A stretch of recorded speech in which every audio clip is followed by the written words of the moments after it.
In the autumn of 1980, Saturday Night Live was dying. The original cast was gone. The ratings had collapsed by more than half. The new producer had no idea what she was doing. Critics were writing obituaries. NBC executives were quietly discussing cancellation. The show that had defined a generation of American comedy was, by every measurable standard, finished. And then they hired a 19-year-old kid from Long Island who nobody had heard of, paid him less than everyone else, gave him almost no airtime, and waited to see what happened. What happened was the most unlikely rescue in the history of American television. This is not just a story about a comedian who got famous. This is a story about how one person, underpaid, underestimated, and largely ignored for the first 6 months of his career, walked into a burning building and put the fire out with his bare hands. This is the story of Eddie Murphy and Saturday Night Live. And if you think you already know it, you don't. To understand what Eddie Murphy actually saved, you need to understand the scale of the disaster he was walking into. Saturday Night Live had launched in October 1975 as a cheap way for NBC to fill the 11:30 Saturday time slot that Johnny Carson had refused to touch. The network handed a young Canadian producer named Lorne Michaels a modest budget, a studio in 30 Rockefeller Plaza, and almost no expectations. What Michaels built exceeded every expectation anyone could have had. By season 3, Saturday Night Live was the most culturally significant program on American television. The not ready for primetime players, John Belushi, Dan Aykroyd, Gilda Radner, Chevy Chase, Jane Curtin, Lorraine Newman, Garrett Morris, were not just comedy performers. They were cultural architects. They were changing the way America talked, the way America dressed, the way America thought about politics and celebrity in itself. The ratings reflected this. At its peak, Saturday Night Live was pulling a 40% household share.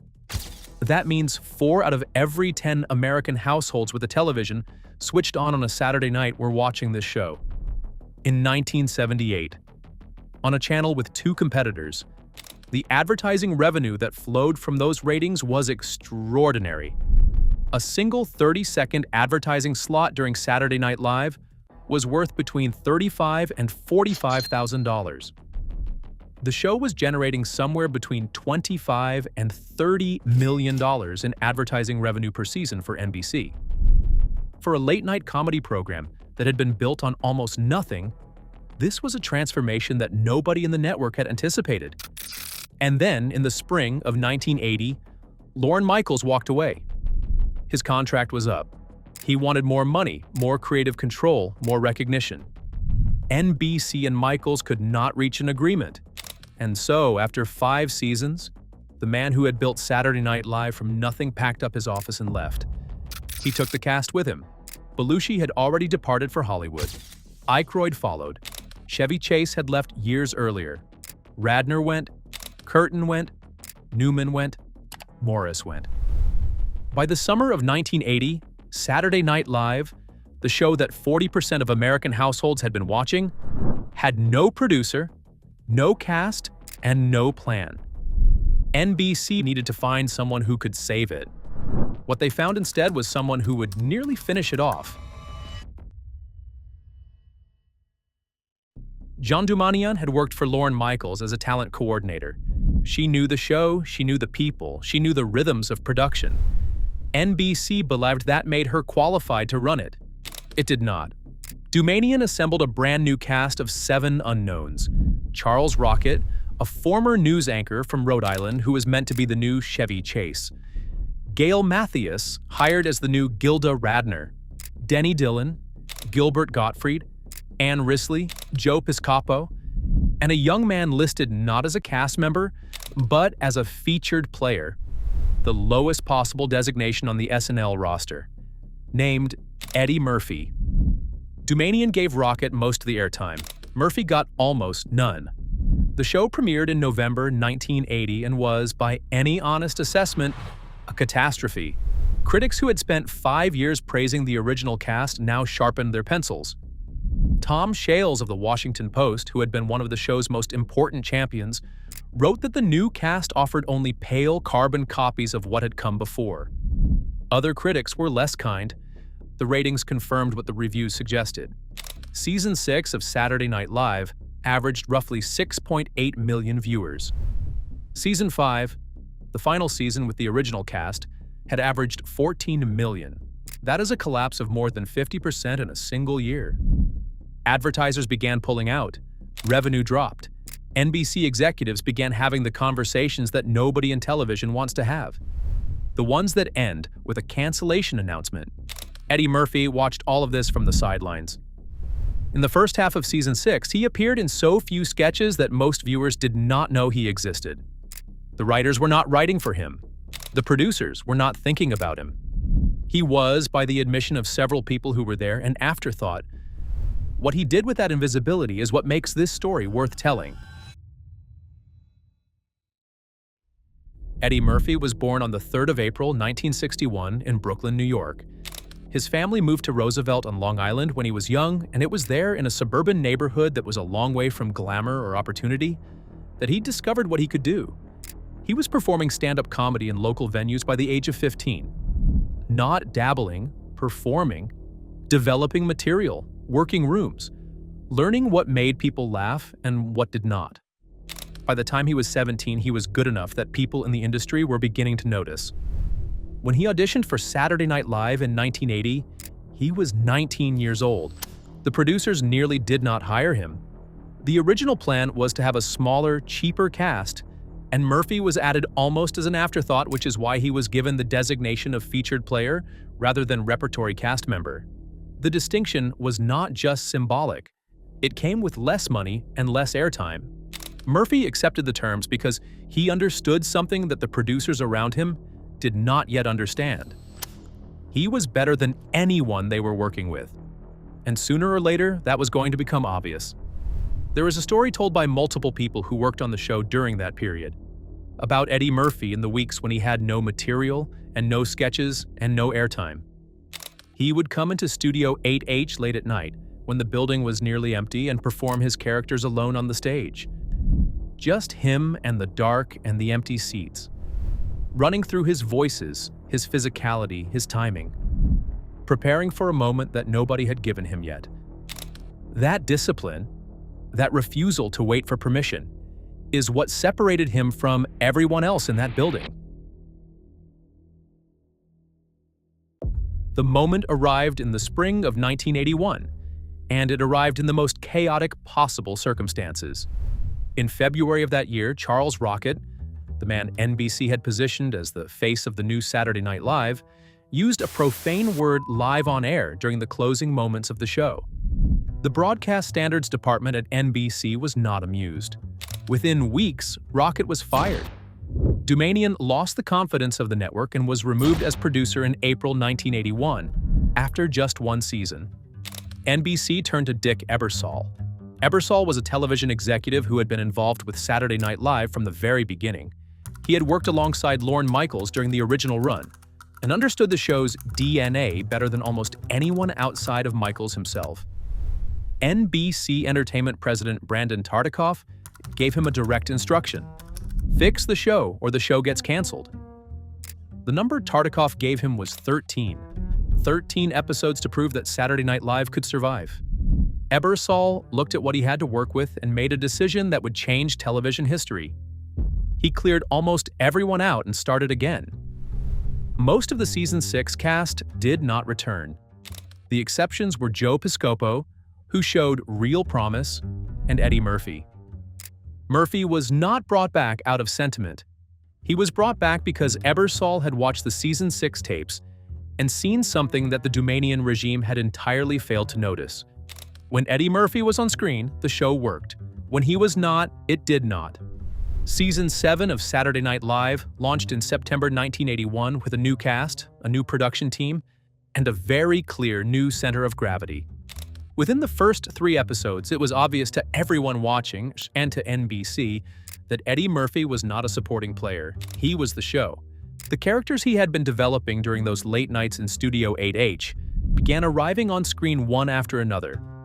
Buckwheat, his parody of the Little Rascals character, became an immediate audience favorite. The NBC switchboard lit up after his first appearance. Ratings moved. Not dramatically at first, but they moved, and in the right direction, for the first time since the original cast had left.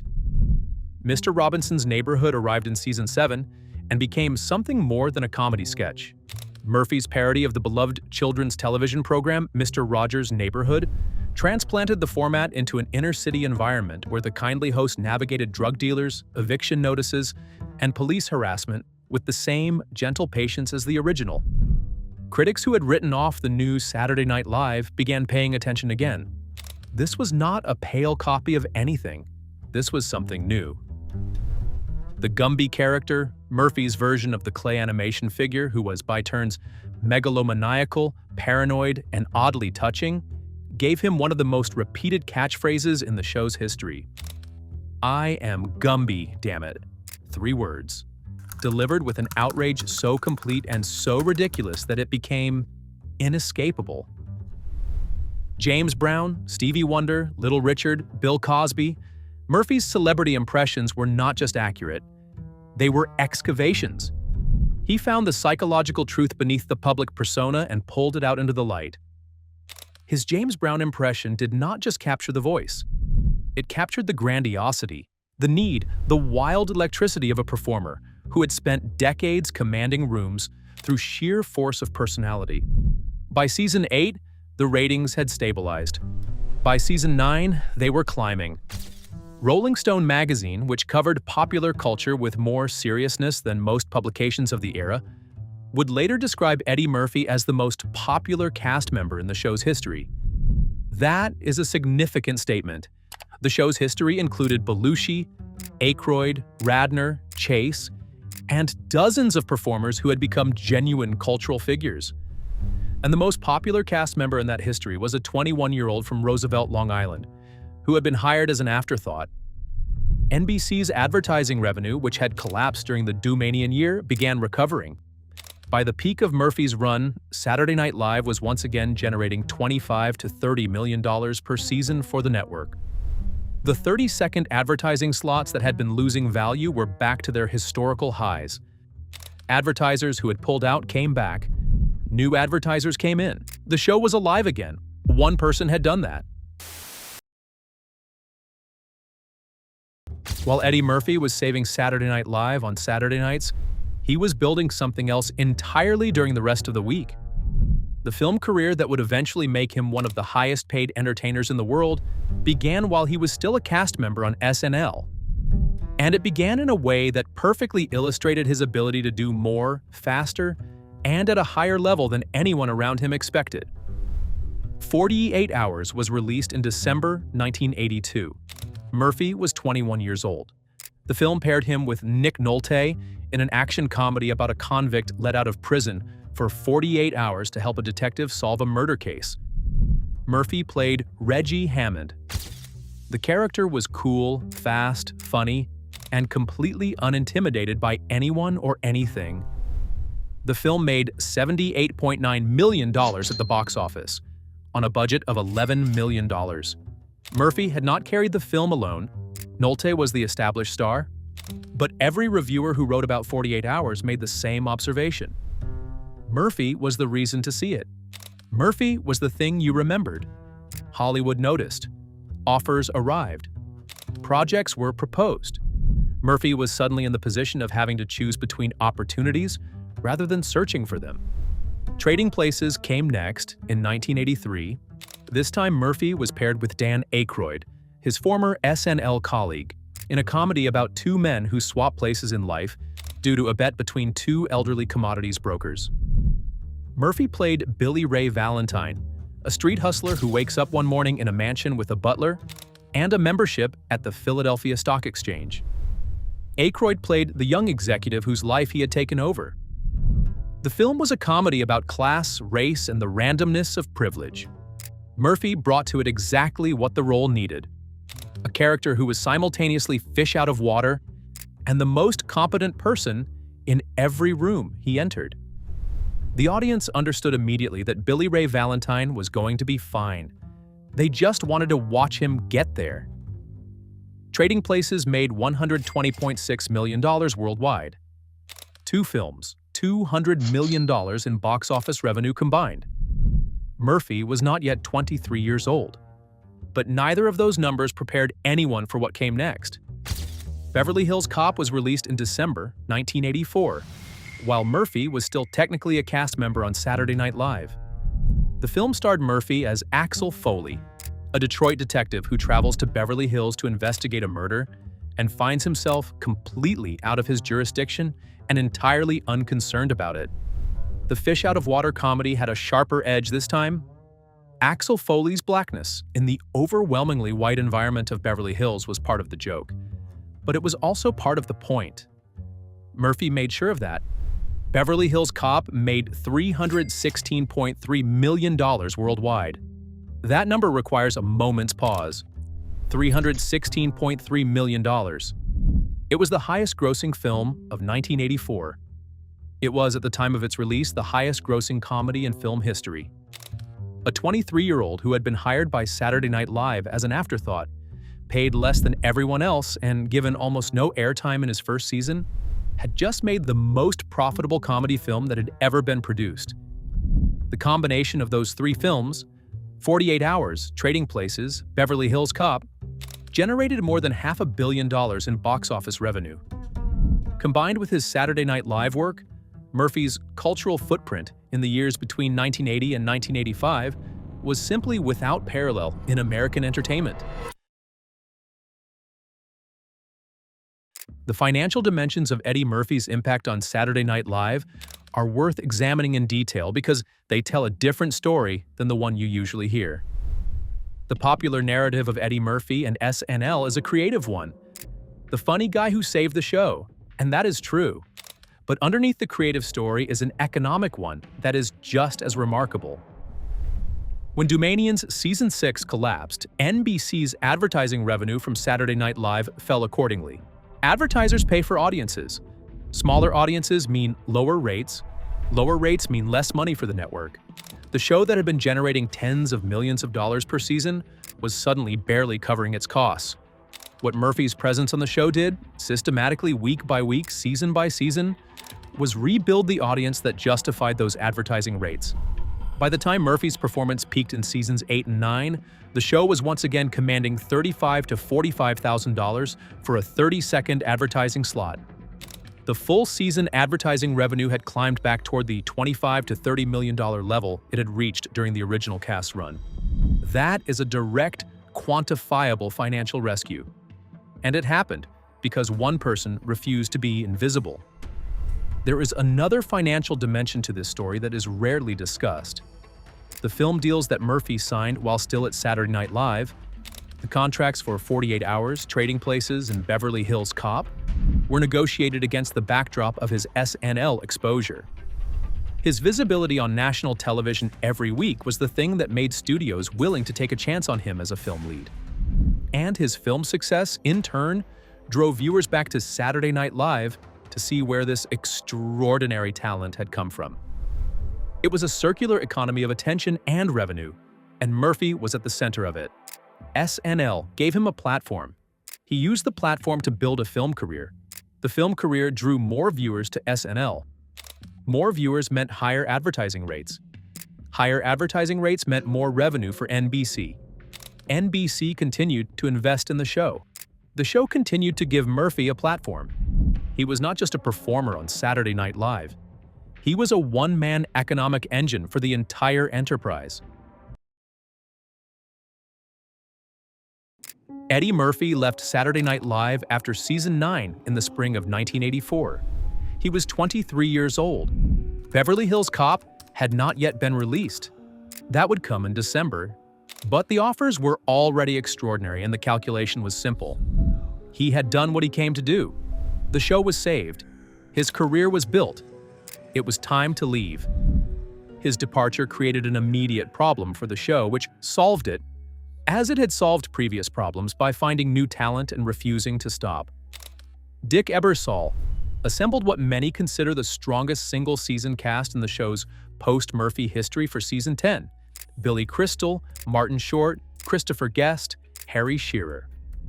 That season is still discussed by television historians as one of the finest in the program's entire run.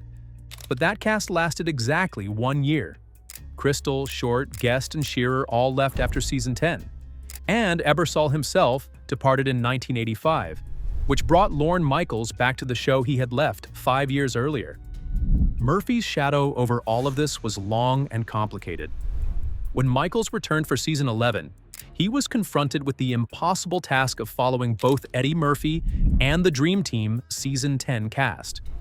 Season 11 is widely considered one of the worst in the show's history. The cast, which included a young Robert Downey Jr., Joan Cusack, and Randy Quaid, never found its footing. The ratings fell again. The show once more approached the edge of cancellation. And it was during that dark period that people within NBC and within the show itself began to articulate something that had perhaps been obvious for several years but had never quite been said directly. The show had nearly died once at the start of the decade and had been saved by a single person. That was not something you could plan for or replicate. You could build structures and formats and institutions, but in the end, a show like Saturday Night Live survived or did not survive based on whether it had someone in its cast who was simply operating at a different level than everyone else. Murphy had been that person, and finding the next person like that, the next individual who could do what he had done, became quietly the central mission of the show for the rest of the 1980s. They found that person eventually. In fact, they found several of them. The second golden age of Saturday Night Live, Chris Farley, Adam Sandler, Chris Rock, Will Ferrell, would arrive in the 1990s and remind the world all over again of what the show could be when it had the right people at its center. But that is the next story. This story ends in 1984, with a 23-year-old from Long Island who had been hired as an afterthought, who had practiced his characters alone in an empty studio at 2 in the morning, who had watched the show around him collapse and had quietly refused to collapse with it. The question historians still argue about is this: if Eddie Murphy had not been hired for season 6, if he had been rejected at the audition, as he nearly was, what happens to Saturday Night Live? Does Ebersol find another way to save it? Does NBC decide the 13-episode experiment has failed and pull the plug? Does the show that became an institution simply end in 1982, remembered as a brilliant 5-year run that burned itself out? There is no way to know. What we know is what actually happened. The show survived. The show more than survived. It rebuilt. It grew. It became the institution it still is today. And the reason it survived, the central reason, the reason that holds up even after 4 decades of analysis, was one person. The kid nobody wanted. The featured player. The one they nearly did not hire. Eddie Murphy was the only thing keeping Saturday Night Live alive. And now you know exactly how he did it. If you watch this entire video, you now know more about the business of Saturday Night Live than 99% of people who have watched the show for decades. That is the point of this channel. Not clips, not highlights. The story behind the story. Subscribe if that is what you came for. There is a lot more where this came from.